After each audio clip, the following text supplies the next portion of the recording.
Salut à toutes et à tous, ici Boris de la Bulle Ludique. On se retrouve aujourd'hui pour la deuxième et dernière partie de ma rétrospective consacrée au jeu Istari.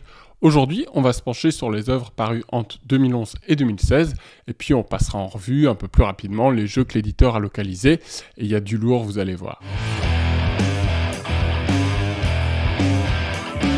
Mais avant, je dois réparer un petit oubli, mea culpa, j'ai oublié de parler d'un jeu dans la dernière vidéo. Il s'agit d'Ispahan qui, dans la chronologie, s'insère juste après Mykérinos en 2006.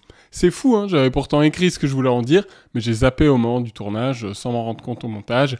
Désolé, trop de Istari dans tous les sens, clairement. Donc on revient en 2006, Mykérinos n'a pas eu un succès incroyable, et après Keylus qui a séduit les joueurs experts, Istari a envie de conquérir le cœur des familles. Avec Ispahan, il rêve d'obtenir le fameux Spiel des Jahres, le prix du jeu de l'année allemand. Et il calibre vraiment ce jeu de Sébastien Pochon dans cette optique, ça se sent. Ispahan, c'est peut-être l'un des tout premiers jeux de draft 2D, bien avant Santa Maria, Grand Austria Hotel et compagnie. On lance les dés qui nous font principalement poser des cubes dans des quartiers qui rapporteront des points si on a eu le temps de les terminer avant le décompte de manches.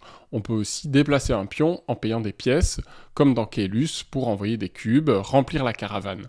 Soit les nôtres, parce qu'on part sur cette stratégie, soit ceux des adversaires pour les embêter en vidant leur quartier.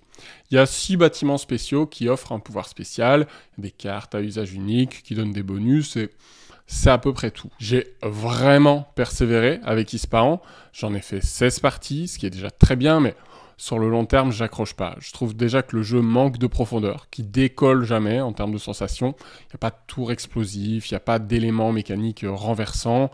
C'est un peu le propre des jeux qu'on cherche à calibrer pour obtenir un prix, quoi. On cherche à faire tout bien, mais du coup, il n'y a aucune aspérité, il n'y a rien qui ressort, il n'y a rien qui est vraiment frappant. Voilà, on peut maintenant reprendre le fil chronologique là où on l'avait laissé, et on attaque 2011.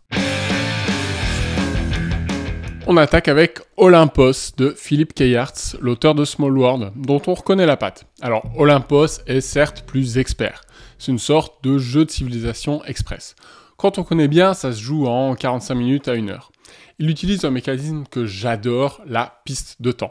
À votre tour, vous pouvez faire ce que vous voulez. Vous pouvez traverser la moitié de la Grèce à pied ou en bateau si ça vous chante, mais plus votre action est ambitieuse, plus elle va vous coûter du temps. Et c'est toujours le joueur le moins avancé sur la piste de temps qui joue, ce qui peut vous amener à jouer plusieurs tours d'affilée si vos adversaires ont été gourmands. Partant de là, on contrôle des territoires qui nous octroient des ressources pour acquérir des technologies. L'arbre de technologie, il se renouvelle complètement à chaque partie, donc impossible de suivre le même chemin d'une fois à l'autre. Reste que la plupart des informations sont connues dès le début. Objectifs, merveilles, zones bloquées, peuplades neutres à combattre, vous pouvez planifier une voie stratégique en début de partie. Un autre aspect intéressant qui incite à l'interaction, c'est la taille réduite de la carte. Comme à Small World, on peut toujours décider d'attaquer l'autre, même si c'est à perte. Je lance l'assaut sur mon adversaire qui a plus de force militaire que moi, ok, ça me coûtera plus de temps, mais je peux le faire. Pour cette raison, j'apprécie surtout Olympos à 3 joueurs, éventuellement 4, en tout cas pas à 5. Ça évite un horrible downtime, donc un temps d'attente. Si vous êtes loin devant sur la piste de temps à 5, vous allez attendre votre tour pendant longtemps. Et puis ça rend les parties moins chaotiques. Il y a un peu de hasard, hein, des cartes dieux face cachée qu'on révèle et qui déclenchent des événements, mais on en place 9 parmi 10, donc avec un petit peu de maîtrise, on peut prévoir tous les cas de figure, et ce ne sont pas non plus des effets cataclysmiques qui vont complètement retourner la partie. Il y a une mini-extension Oikoumene, qui est pour moi vraiment excellente, car elle amène plus de variabilité dans les parties, des technologies qui sont intéressantes à jouer. Olympos, c'est un excellent Istari, à la fois tactique et stratégique, qui offre une expérience de jeu dense en moins d'1 heure. J'en ai fait 24 parties, c'est toujours un bonheur, je vous le recommande chaudement. Bon, le suivant, je vais passer plus rapidement dessus, car beaucoup d'entre vous le connaissent déjà, Sherlock Holmes, Détective Conseil, la refonte d'un jeu des années 80. Alors aujourd'hui, des jeux d'enquête, des escape rooms, il en sort à la pelle, hein, mais à l'époque, en 2012, c'était pas du tout le cas.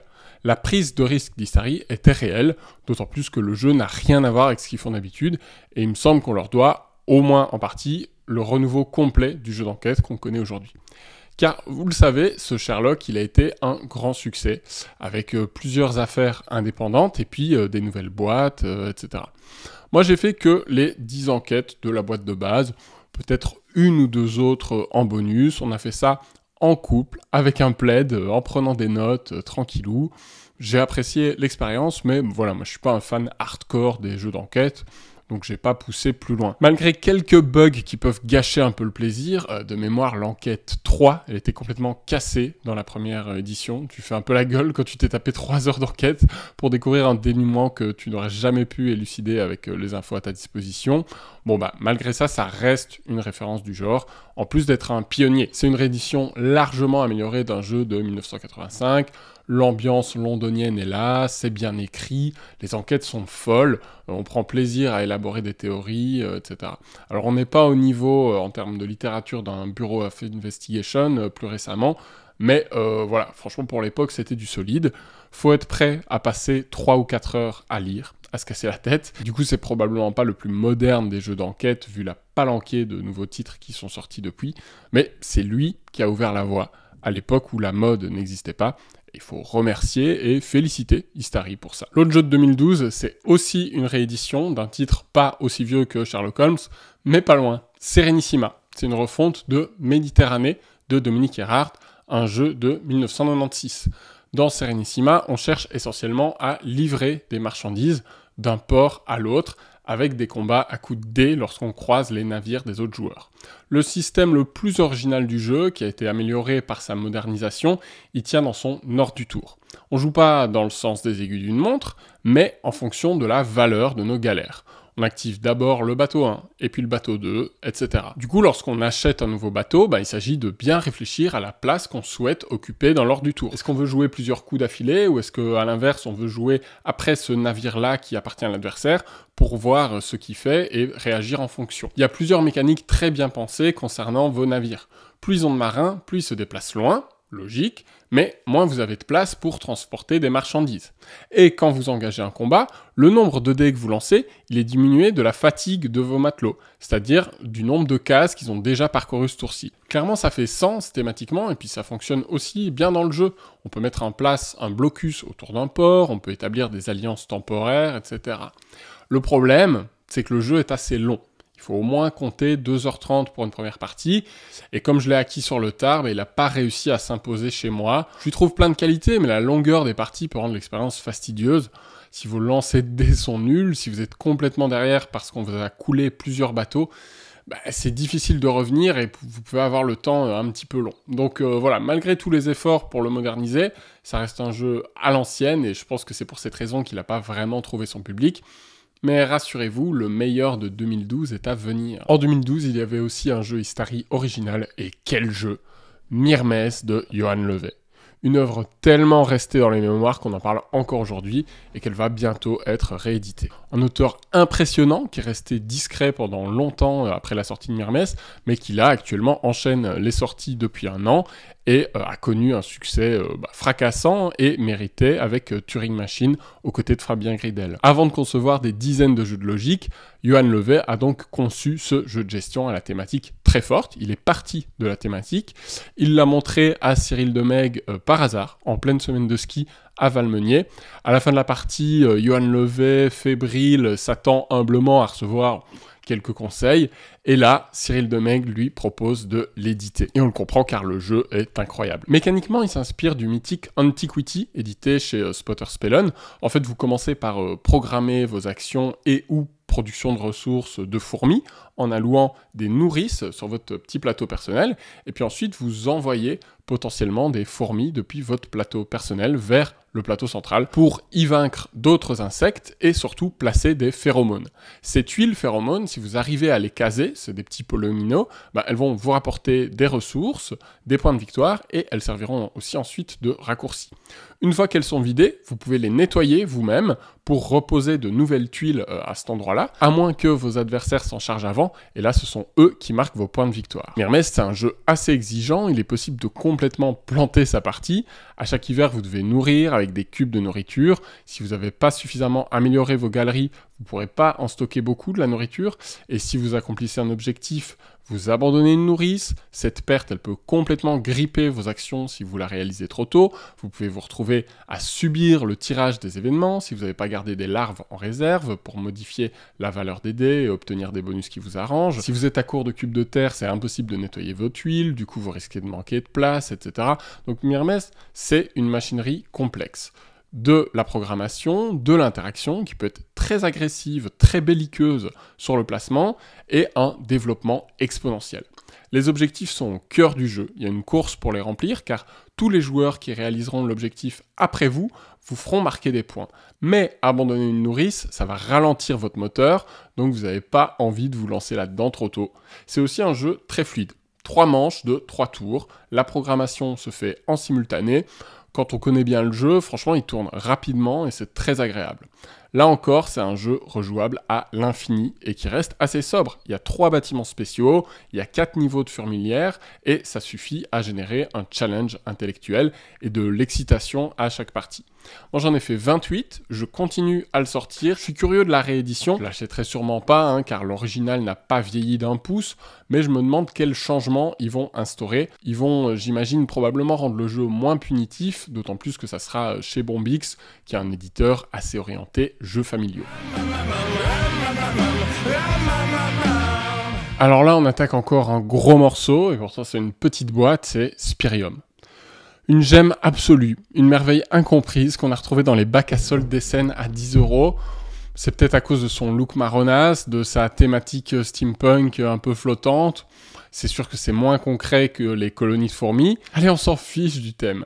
Clairement, c'est la mécanique de Spyrium qui vaut le détour. Elle est absolument redoutable, inédite et hautement interactive. Et pour cause, derrière, c'est William Attia, l'auteur de Caylus, qui revient 8 ans après. Dans Spyrium, à chaque manche, un marché commun de 3 par 3 cartes est étalé au milieu. À votre tour, vous placez un ouvrier, non pas sur une carte, mais entre 2 cartes. Et c'est au joueur suivant de se placer, et ainsi de suite. Jusqu'à ce que vous décidiez de reprendre un ouvrier. À ce moment-là, vous et vous seul passez en phase 2, et vous ne pourrez plus placer d'ouvrier. Juste en récupérer ou activer vos bâtiments. Quand vous reprenez un ouvrier, vous pouvez choisir de gagner de l'argent. Alors vous récupérez 1 d'argent par ouvrier autour de là où votre pion était placé. Peu importe que les ouvriers soient à vous ou non. Vous pouvez donc profiter de la présence des autres pour vous en mettre plein les poches. À moins qu'ils soient plus rapides que vous et que ce soit eux qui profitent de votre présence. Votre autre option, c'est d'activer la carte, voire de l'acheter pour la récupérer si c'est un bâtiment. Et là, c'est l'inverse.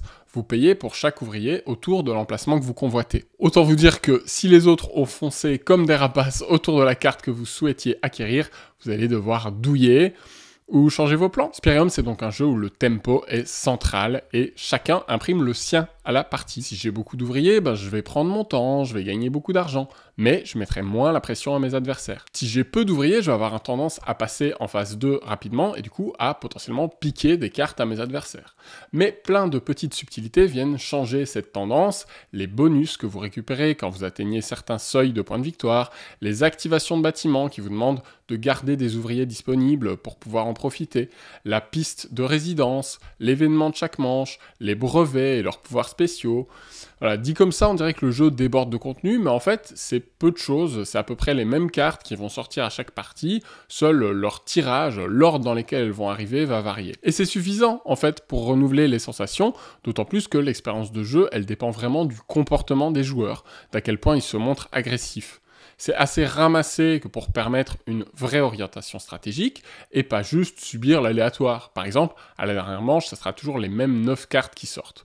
C'est un jeu très technique, frustrant, qui se joue au sous-prêt, qui gagne à être joué et rejoué encore et encore. Il est disponible sur Board Game Arena si ça vous tente.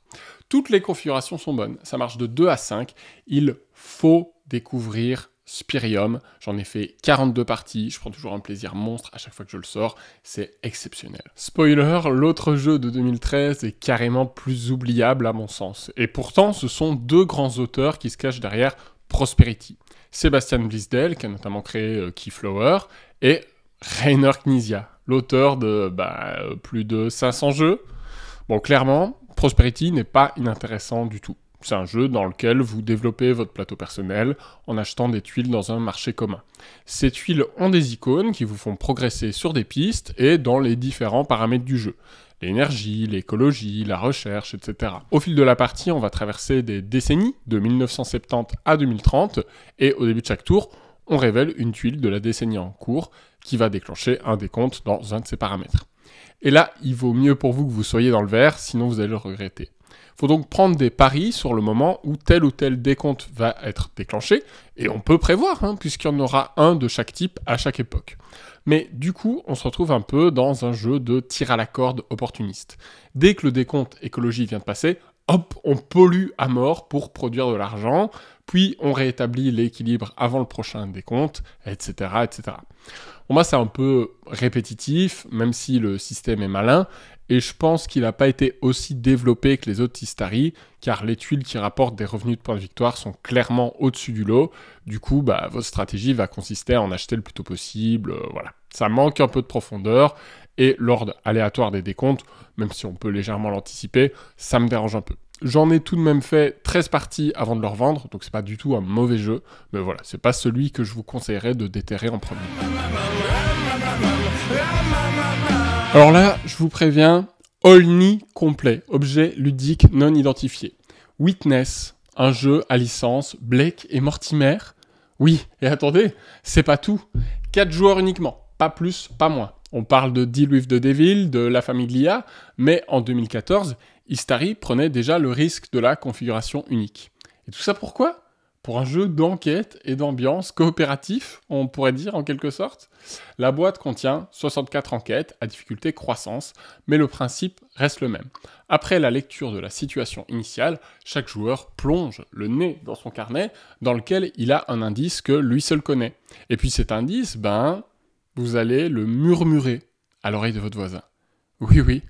Ça crée une situation un peu ridicule où deux couples se murmurent à l'oreille en fronçant les sourcils ou en éclatant de rire car les indices sont complètement tarabiscotés, du genre « Monsieur Dupont, un trèfle rouge sur la cuisse droite ». Ça fait jamais sens et vous pouvez pas prendre de notes surtout. Vous devez retenir l'indice absurde qu'on vient de vous donner, vous devez ajouter le vôtre et vous devez recommuniquer ça au voisin. Bref, c'est le téléphone arabe, sauf que à la fin, vous devez utiliser toutes les informations récupérées pour répondre à des questions. Comme à la fin d'un jeu d'enquête, en somme. C'est coopératif car vous additionnerez votre score, mais vous répondez en silence, sur papier, chacun de votre côté. Et là commence la vraie prise de tête à base de « mais j'ai aucune info sur ça », à base de « il y a des infos que machin m'a pas passé », et tout le monde qui se tient la tête dans les mains en désespérant. C'est incroyable. Clairement, Witness, je sais pas quel est le public. Je connais pas bien les fans de Blake et Mortimer, mais je sais pas si je les vois se murmurer à l'oreille entre eux. C'est un jeu qui pourrait être qualifié de familial, mais en même temps, la thématique à licence, adaptée d'une BD adulte, elle l'aide pas à trouver son public. Bon bref, ça s'est évidemment cassé la gueule, et c'est bien dommage, car la proposition est très singulière. Le jeu a un contenu hyper généreux, 64 enquêtes que vous pouvez refaire parce que vous avez oublié le dénouement après quelques mois, parce que c'est vraiment tiré par les cheveux. Moi j'en ai fait 36, je suis loin d'en avoir fait le tour, c'est pas facile à sortir, faut être bien en forme, faut avoir le temps d'en enchaîner 3 ou 4 pour bien s'échauffer, entraîner sa mémoire, sa communication, mais c'est tellement unique que ça vaut au moins le coup d'être essayé. Un des éléments centraux de l'ADN d'Istari, c'est de proposer des expériences orientées jeux de plateau. Du placement, de la majorité, voire de la conquête, et même leurs jeux les plus familiaux, comme Bombay ou Asteroids, reposent sur cet espace de jeu central. Et en 2015, ils ont sorti un pur jeu de cartes, Starfighter. Un jeu développé pendant très longtemps par son auteur, un Français qui avait prévu des tonnes d'extensions, mais qui se limitera à une boîte de base, faute de succès commercial. Alors il y a bien des plateaux dans Starfighter, ils représentent votre vaisseau spatial. Au début de la partie, il fait face à l'adversaire, et vous allez pouvoir le décaler à gauche ou à droite, ce qui représente vos manœuvres dans l'espace pour cibler les flancs du vaisseau de votre opposant. Il y a de l'asymétrie entre les vaisseaux, la possibilité de drafter son propre deck en amont de la partie. Sur le papier, ça a l'air d'être un jeu de cartes à combo tout à fait respectable. Alors, respectable, il l'est, c'est pas le souci. Le système de jeu de Starfighter m'impressionne beaucoup. Alors, où est-ce que ça coince ? Franchement, j'ai beau aimer les gros jeux, j'ai beau adorer les jeux de cartes, Starfighter, c'est trop riche. C'est presque indigeste. Il s'agit de loin du jeu de cartes le plus brise-neurones auquel j'ai pu jouer. Vos cartes ont toutes 2 espaces d'effets. Un en haut, un en bas. Et évidemment, 2 faces. Il y a des effets pour les faire pivoter, les retourner, les décaler, les déplacer. C'est très très très compliqué de tout anticiper, de maîtriser ce qu'on fait, Et même au bout d'une dizaine de parties, j'étais pas tout à fait à l'aise quand je tentais de dérouler une séquence de jeu. Bien sûr, on peut se laisser faire et déclencher des effets à la chaîne sans vraiment les anticiper, mais alors on perd la sensation de contrôle. On a un sentiment de chaos assez désagréable, alors qu'en vrai, tout est planifiable, hein, il faut juste avoir un très gros cerveau. Bon, pour moi, la sauce ne prend pas. Un jeu de cartes, j'ai envie que ça soit fluide, que les tours soient rapides. Et c'est ça qui rend les combos plaisants pour moi, c'est le fait qu'on anticipe leur déclenchement, et puis on les résout de la façon la plus optimisée possible, mais bam, bam, bam, à la chaîne. Et si je dois me concentrer pendant 5 minutes sur l'ordre dans lequel je vais jouer mes cartes avant de commencer mon coup, et si vous ajoutez le fait que l'adversaire a le droit de se déplacer, au secours. Franchement, le jeu est brillant, mais trop difficile d'accès pour moi. Je m'en suis séparé et il a malheureusement pas convaincu grand monde au vu de ses déstockages massifs. Encore aujourd'hui, on le trouve en occasion à 5 €. Si vous êtes un fan hardcore de jeux de cartes qui font fumer les neurones, c'est peut-être pour vous.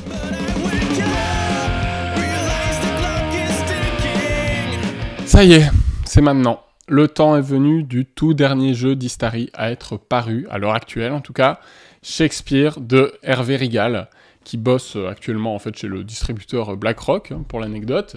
C'est un jeu de gestion plutôt thématique sur le théâtre que j'apprécie beaucoup. Dans Shakespeare, vous allez à chaque tour miser secrètement dans votre point 1 à 5 pions d'action. Plus vous en misez, plus vous aurez d'actions à réaliser. Évidemment, si vous êtes celui qui en mise le moins, vous devenez premier joueur, gagnant au passage un point de victoire.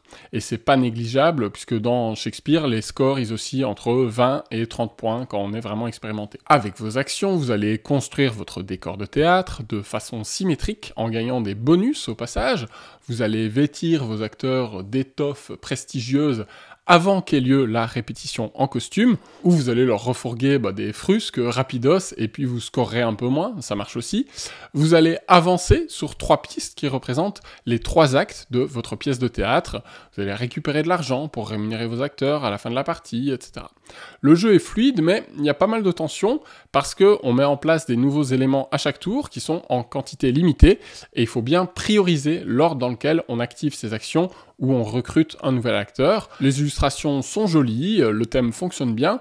Le jeu a un tempo intéressant parce qu'on passe beaucoup de temps à préparer juste 2 phases de scoring dans la partie, comme on préparait une représentation théâtrale en fait. Et ces phases de scoring, elles ont lieu à la fin des tours 4 et 6, donc elles arrivent assez tard. C'est un jeu stratégique, bien équilibré, plutôt ouvert. On peut snobber complètement un axe, comme les décors ou une des 3 pistes, et marquer des points ailleurs. Il existe une mini-extension qui s'appelle Backstage, que moi je trouve quasiment indispensable, parce qu'elle donne une utilité aux pions actions que vous avez laissé de côté en début de manche. Du coup, ça vous pénalise moins quand vous misez un nombre complètement à côté de la plaque. Et voilà, clairement, Shakespeare, c'est une vraie réussite, un chant du cygne majestueux d'Istari. J'en ai fait 19 parties, il fonctionne dans toutes les configurations, et il propose une belle interaction indirecte. Je vous le recommande.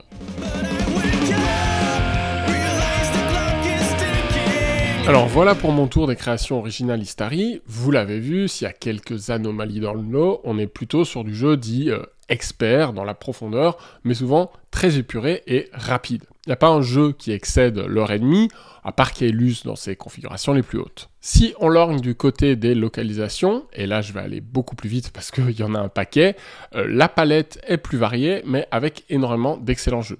Clairement, il y a beaucoup de goût dans les choix des jeux à traduire. Alors accrochez-vous. Agricola et Le Havre de Rosenberg, aujourd'hui récupéré par Funforge. La Loire d'Emmanuel et Ornella. C'est passé complètement inaperçu, mais c'est très chouette. Québec, un super jeu du Scorpion masqué à leur début. C'est clairement leur jeu le plus expert. Il est excellent à 4 joueurs et très original. Vraiment, je vous le conseille. Concordia et Navigador, 2 classiques génialissimes de McGertz, l'homme aux rondelles d'action. Suburbia, un autre classique ici de la construction de ville. Eclipse pour les amateurs de 4X. Puerto Rico Deluxe. El Capitan.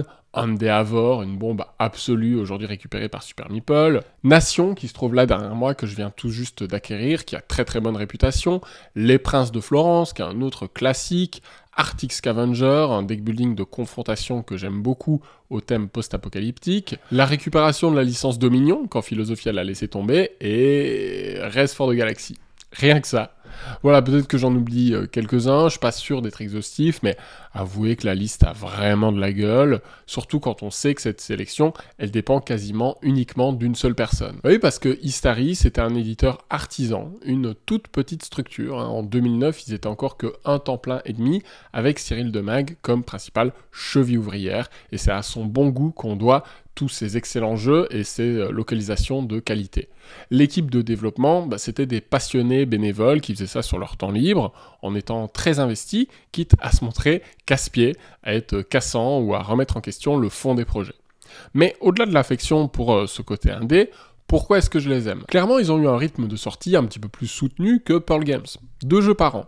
Un pour Nuremberg, un pour SN. C'est même des contraintes de calendrier de l'aveu de Cyril Demag lui-même. Et parmi tout ça, il n'y a aucune fausse note. Il n'y a rien acheté. Alors, faut garder du recul. Vous l'avez entendu, il y a certains jeux que j'aime moins, il y en a que j'ai revendus, mais il n'y a pas de mauvais jeux, et encore mieux, il y a plusieurs propositions très originales qui sortent des clous du jeu de gestion marronasse. Witness, Asteroids, Starfighter, Bombay, ce sont des vraies prises de risques éditoriales qui se sont presque toutes cassées la gueule. Et moi, je trouve ça important qu'il y ait des éditeurs qui osent, même si ça a peut-être participé à leur perte. L'autre raison de la perte de vitesse d'Istari, c'est le manque de public. Déjà, en 2009, Cyril Demag expliquait dans une interview à la radio des jeux que les gros jeux ne représentaient pas l'avenir. Ben oui, sans blague. Ils ont proposé à Wolfgang Kramer de créer un jeu pour Istari, le célèbre auteur de la trilogie des masques, Del Grande, Torres, etc. Et il leur a répondu « Faire un gros jeu, c'est plus intéressant. On y passe 2 ans de développement et ça sort des étals au bout de 2-3 mois. » C'est un propos que tenait aussi plus récemment Arnaud de la chaîne Meeple on Fire. Il expliquait que c'est pas rentable à moins de les développer de façon très légère, ce qu'Istari ne faisait pas. Il passait beaucoup de temps sur le développement de leur jeu. Rainer Knizia leur a dit exactement la même chose que Kramer. Hors de question que je fasse un gros jeu pour vous, c'est beaucoup trop de travail pour pas assez d'argent, grosso modo. Et là, on était en 2009, alors imaginez, en 2023. Idem pour l'équipe de développeurs bénévoles, c'est logique que ça s'essouffle au bout d'un moment et que Cyril Demag aille chercher un renouveau auprès des Space Cowboys. Le seul regret qui m'étreint, c'est qu'on ne trouve pas réellement d'équivalent à Istari aujourd'hui selon moi. Alors oui, Super Meeple localise des gros jeux, mais leurs créations originales sont encore rares et doivent faire leurs preuves. Il y a plusieurs éditeurs comme Board & Dice qui se spécialisent dans l'Eurogame, mais ils ont des sorties clairement moins développées que les jeux Istari qui fleuraient l'amour du travail bien fait, la sueur et les tableaux Excel. Aujourd'hui, les gros jeux, ils sont polarisés entre les propositions fourmillantes à la Lacerda, ou bourrées de matériel à cause de Kickstarter, et puis les poids moyens qui essayent de titiller le grand public, et on manque de cet éditeur humble, à taille humaine, qui publie des jeux très épurés, profonds, ciselés, et qui tiennent en 1 heure à 1h30. Mais vous savez quoi? C'est pas si grave, parce que aujourd'hui, les jeux Istari, ils sont encore trouvables. Certains vont être réédités, on a parlé de Myrmes, on a parlé de Metropolis, et puis on peut continuer d'entretenir leur prestige, qui mérite amplement, en faisant en sorte qu'ils se déploient sur nos tables, encore et encore, quitte à acquérir des copies en occasion. Longue vie à l'esprit Istari. Merci d'avoir regardé ces 2 vidéos jusqu'au bout. J'espère que ça vous a plu. C'était beaucoup de travail, je vais pas vous mentir, mais le sujet me tenait à cœur. Voilà, dites-moi si le format des rétrospectives vous plaît. Là, j'ai exploité avec Pearl Games les éditeurs que je connaissais le mieux, mais je peux réfléchir à explorer d'autres pistes. D'ici là, likez, partagez, commentez, abonnez-vous si vous voulez soutenir mon travail, et jouez bien. Ciao!